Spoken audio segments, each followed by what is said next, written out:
he didn't have his hat on. Somebody called him a pilgrim. He's a pirate. I know.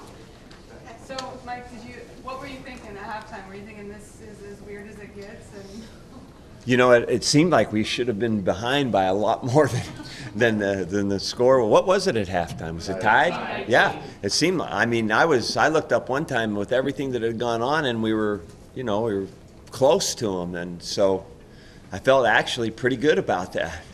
And then it just seemed like the defense just kept getting stronger and making plays, and then offensively, it was hard offensively, but we made big plays, which against a team like that blitzes and has as good of players as they have up front, then it was like, okay, we're going to take our shots, and it's going to be a little bit of feast or famine both ways, So, we obviously got it going and made some of those plays enough to win the game.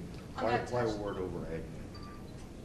Oh, I think that as the game progressed, protection-wise, that's one of those hidden things about football that people don't always see, and I think Tehran had tonight a little bit better feel for the protection, and it was every pass play was all about blitzing, so you had to, if you didn't pick the right guy up, and that's what happened early.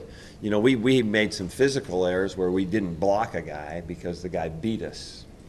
That's what happened when Sutton made that play early on. Just beat us real fast, and then a couple of them were mental errors where we didn't pick up the right guy, and that Tehran had a better feel for that tonight, and he really, I thought, did a nice job of protection. were you concerned if Cody was going to be alive? Upright, yeah. That part of it didn't look good early for sure. I was hoping we were going to just do better, which we did. On Wheaton's touchdown at the beginning of the third quarter, Sutton got hurt on the running play before, and then Cody managed to throw that pass to Marcus. Did that help to not have one more person come in rushing toward Cody? One more guy that good? Yeah. He is a really good player, and I don't know. It's hard to say what impact that actually had on that next play, but we had to mix up protections and try to get as much of a mixed bag as we could against that group. How did Cody play? I thought he played pretty darn well considering everything that was going on early that really he had no control over. How about Ward in the running game? I thought he was just outstanding. Had some great runs, some big runs, obviously the one real big one.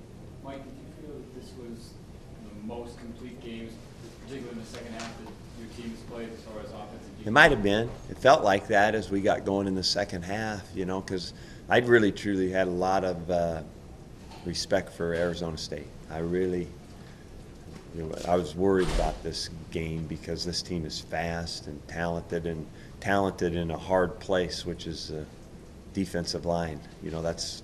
That can be tough to deal with, and then lots of speed. I think that I think their leading rusher was their quarterback, and so I thought our defensively just great job by Mark Banker's great plan, and then really thorough execution by our team, especially as the game went on. Every game's important, but as you lost this game, you're going to Stanford on a Yeah. How big was this? It felt big to me, it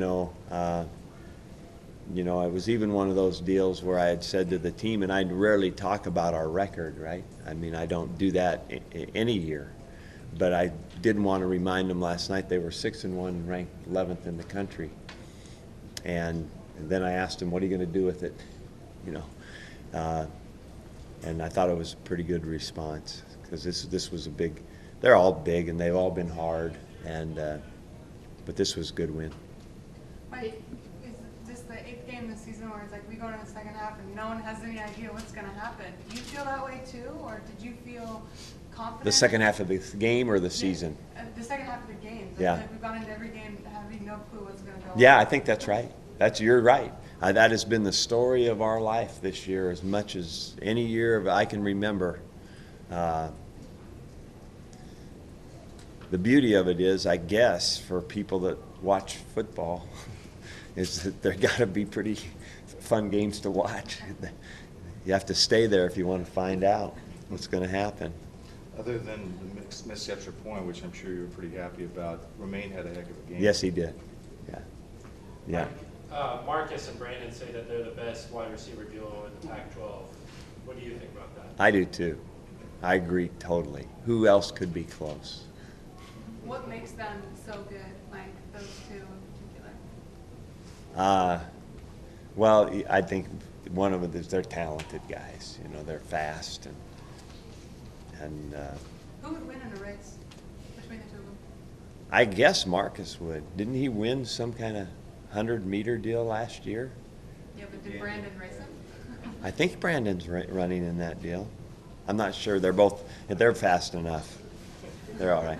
So was that maybe the most difficult defense? But what I was going to say is they are also very detailed guys. They work at this thing hard. So that combination's good. Was this maybe the toughest defense you guys have faced this year? I thought for sure coming in that they were. And, you know, they lead the league. I mean, it's not surprising, right? I mean, they lead the league in a lot of defensive categories, plus simply total defense. So, you know, it wasn't a secret, and there's a reason for it. They're well coached with what they do, and they are talented. Like you mentioned, the big plays. For Cody maybe the team having a rough start, knowing that you have guys like Brandon and Marcus out there, you know that eventually something's going to happen. You know, they're eventually going to get open. How much of a help is that for a guy like Cody? Oh, I think quarterback needs all the parts, right? But it's awfully nice to have people like Brandon and Marcus out there. And did you feel like once Tehran started going, that maybe the pass rush kind of eased off a little bit? It was better, for sure. That's the best way to try to neutralize somebody, is to run at them. It was just hard to be consistent early in that game.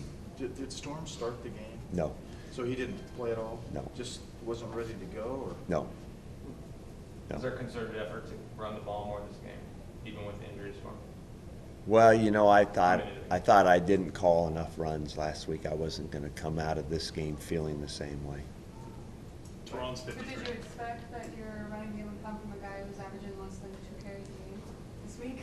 Sure, I knew that was going to happen.